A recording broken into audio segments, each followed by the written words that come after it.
Anda kembali bersama kami di Prime Time Talk dan sudah hadir juga bersama kami Pak Kardaya Warnika. Sebelum kita memulai perbincangan kembali, kita simak tayangan informasi berikut. Mantan Ketua Tim Reformasi Tata Kelola Migas Faisal Basri mensinyalir uang haram dari Petral mengalir ke partai politik, penguasa, dan penegak hukum.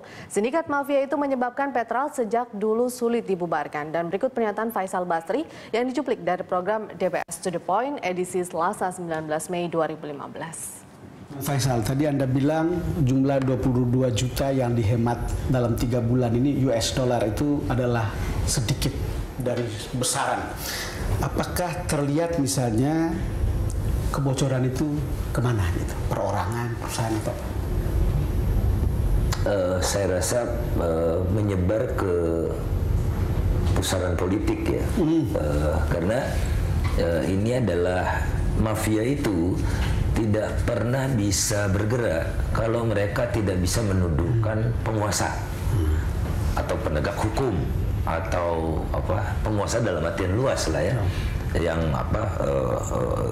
ada di pemerintahan, yang membuat regulasi, yang menegakkan hukum, itu semua biasanya masuk di dalam jaringan mereka, sehingga mereka selalu dapat privilege, tidak dipermasalahkan, gitu ya. Ada yang membela, gitu di dalam wujud seperti itu. Ya baik, saya kembali melanjutkan perbincangan. Saya ke Pak Kardaya dulu, sudah hadir di studio.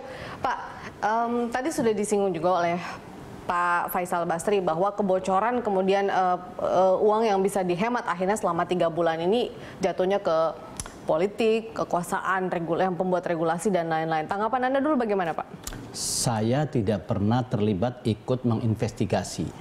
Jadi saya tidak ngerti bahwa di situ tuh ada apa. Jadi saya nggak ikut. Karena nggak ikut, nggak tahu, karena nggak tahu, mendingan saya tidak ngomong apa-apa karena nggak tahu. Tapi Bapak percaya kan kemudian dari Nanti hasil dulu, investigasi? masalahnya saya nggak ngikut apa-apa, nggak ini, saya tidak bisa mengatakan percaya atau tidak percaya, mendingan saya tidak komen apa-apa. Selama ini yang Anda dengar kemudian tentang Petral bagaimana, Pak? Ya itu dengarnya kan hanya dari media-media aja, jadi saya tidak bisa berbicara kalau saya tidak terlibat melakukan investigasi atau ikut tim itu. Mendingan saya tidak bicara karena itu kan nanti kalau bicara dasarnya hanya baca dari media, semua orang juga bisa baca kan. Tapi ini loh, ada yang penting begini. Kenapa masalah Petral itu sangat penting atau menjadi penting? Karena ada tujuan. Tujuannya itu adalah kita ingin mendapatkan biaya pengadaan minyak, biaya pengadaan BBM itu murah. Oke, nah kalau biaya pengadaannya murah, maka logikanya harga BBM yang dijual ke masyarakat, ke rakyat murah. Itu kan logikanya. Nah sekarang kalau disinyalir bahwa di Petral itu ada permasalahan yang mengakibatkan, katakanlah kalau di situ ada mafia, ada yang tidak beres, kan mengakibatkan biaya pengadaannya itu naik kan. Kalau Petralnya sudah dibubarkan, berarti asumsinya biaya pengadaannya turun dong. Kalau biaya pengadaan turun, lalu harga BBM-nya turun dong.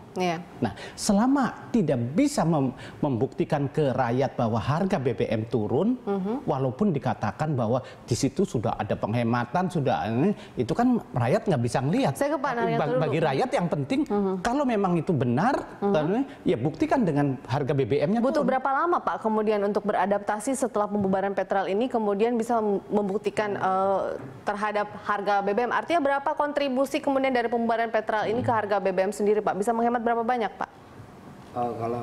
Kalau sekarang kan sebenarnya Petral itu masih dalam proses pembubaran karena belum Pak Presiden juga minta diaudit gitu. Jadi artinya ini masih dalam tahap pembubaran, butuh waktu kemudian. Kalau misalnya Anda menanggapi dari pernyataan Pak Kardaya, impor itu dilakukan ISC itu. Yang tentu tim reformasi pada akhirnya seperti Pak Kardaya bilang, pengennya harga BBM itu murah untuk rakyat itu. Tapi kenapa kemudian? Tapi kan sekarang persoalannya rupiah kita kan juga jeblok. Nah, atas menutup rupiah itu sehingga relatif dalam tanda petik sedikit naik gitu. Oke. Gitu Pak Kardaya, gimana? Ya, rupiah jeblok itu mulai kapan? Kalau misalkan katakanlah petrolnya dibubarkannya katakanlah bulan sekarang, ini bulan Mei. Iya. Ya. Rupiah yang jeblok itu kan mulai dari bulan kemarin. Nah, kalau seandainya setelah dibubarkan Mei itu berarti terjadi pergeseran atau perpindahan dari tadinya yang petrol yang dianggap tidak betul lalu menjadi ke tempat lain itu menjadi betul, ya kosnya turun, buktikan dong yang akan datang bulan depan misalkan ada penurunan harga BBM, baru kita oh ya betul. Tetapi kalau seandainya dengan dibubarkannya petrol itu bagi masyarakat itu tidak terlihat ada penurunan harga BBM. Kalau harga BBM-nya tidak turun, berarti biaya pengadaannya tidak turun dong. Kalau biaya pengadaannya tidak turun, artinya bahwa jangan-jangan itu mafianya tuh tidak bercokol hanya di petrol. Bercokol di tempat yang lain. Tempat Artinya yang lain dibubarkan lagi. petrol dibubarkan ataukah petrol salah satunya terus masih ada kemudian tempat lain, sarang lain begitu, makanya Pak? Waktu orang hiruk pikuk menepuk tangani bahwa pembubaran petrol hebat bagi kita, bagi rakyat, itu tidak itu tetapi hasil nanti yang dilihat.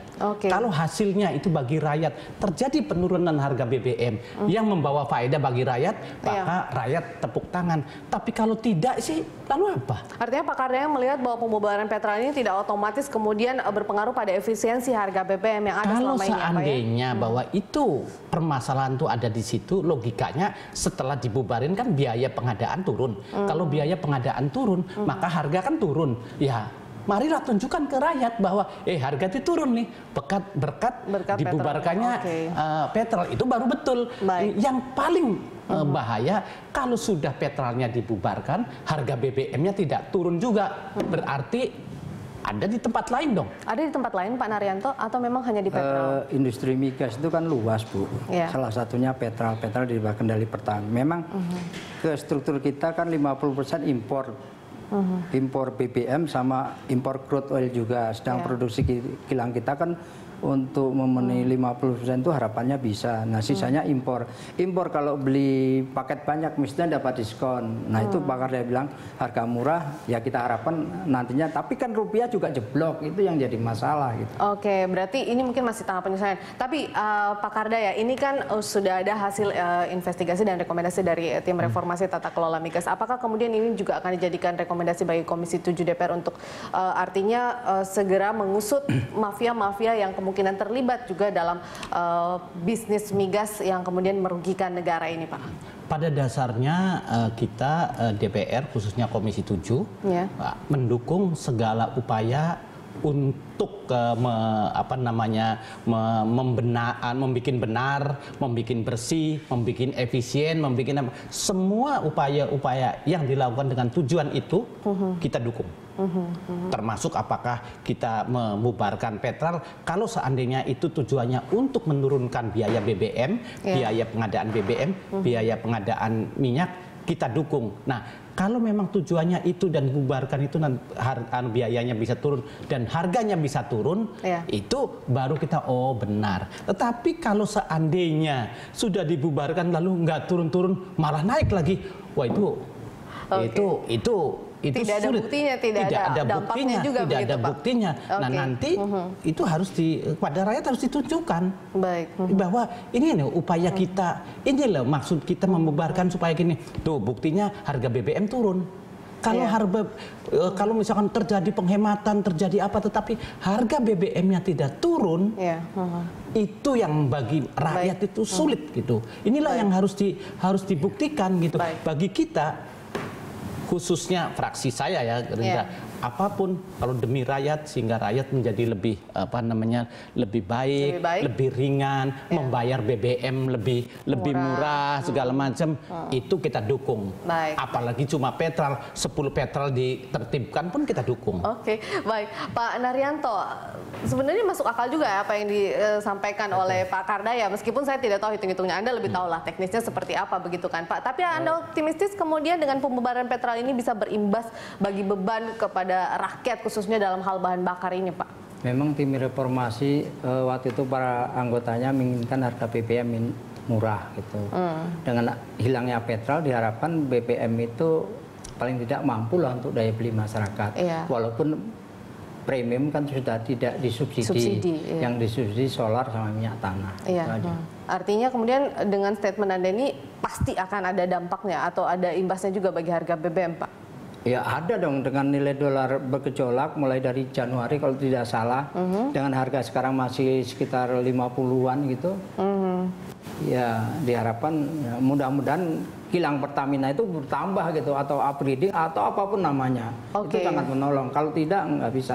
Di samping itu peningkatan eksplorasi juga harus terus digalakkan terus dengan mempermudah insentif ataupun apa namanya, terutama perizinan pusat dan daerah yang di luar sektor kemigasan seperti migasan SKK harus dipermudah. Itu buktikan sehingga orang betul-betul datang untuk investasi. Oke, baik Pak Naryanto dan juga Pak Kardaya, kita akan lanjutkan perbincangan di segmen berikutnya. Pemirsa tetaplah bersama kami di Prime Time Talk.